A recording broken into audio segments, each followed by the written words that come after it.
الله الرحمن الرحیم. السلام علیکم و رحمت الله و برکاته.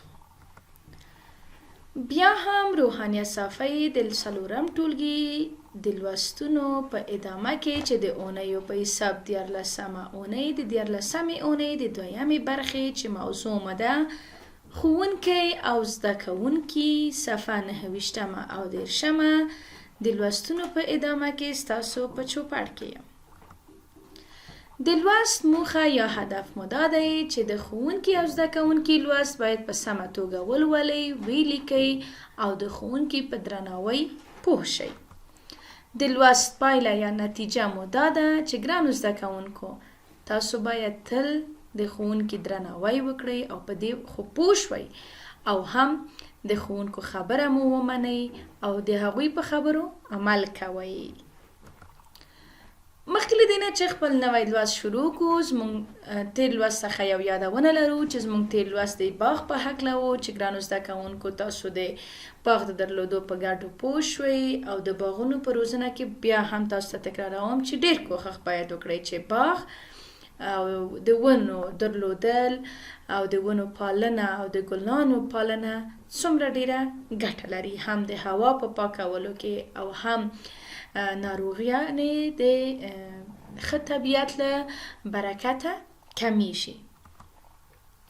15 لوست ښوونکی او زده کوونکي. درس 15 استاد و شاگردان. ساعت 7 بجې وې. ښوونکی ټولګي ته راننوت.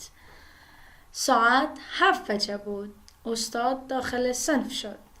له سلام او لنډې پوښتنې او حاضري اخیستلو څخه وروسته یې د کورنۍ دندې پر کتلو پیل وکړ. بعد از سلام و احوال پرسی کوتاه و گرفتن حاضری به دیدن کارخانگی ها شروع کرد. کله چې د میوند کورنۍ دنده ولیده، وقتی که کارخانگی میوند را دید ډیر خوشحاله شو. بسیار زیاد خوشحال شد. میوند ته یې ډیر آفرین ووایه. با میوند بسیار زیاد آفرین گفت. زده کوونکو ته یې لارښوونه وکړه چې میوند ته چکچکی وکړي. با شاگردان راهنمایی کرد و گفت که با میوند چکچک بکنند. ښوونکي موږ ټول وهڅولو چې خپلې کورنۍ وظیفې په ښه توګه سرته ورسوو. استاد همه ما را تشویق کرد که کارخانگی های خود را به وجه حسن یا به شکل خوبش انجام دهیم. تمرین: ښوونکی ټولګي ته خانه خالی. استاد به صنف خانه خالی. خانه خالی که چی رازی؟ بله، راننوت. استاد به داخل صنف آمد. دویم، میوند ته یې ډیر خانه خالی وویل.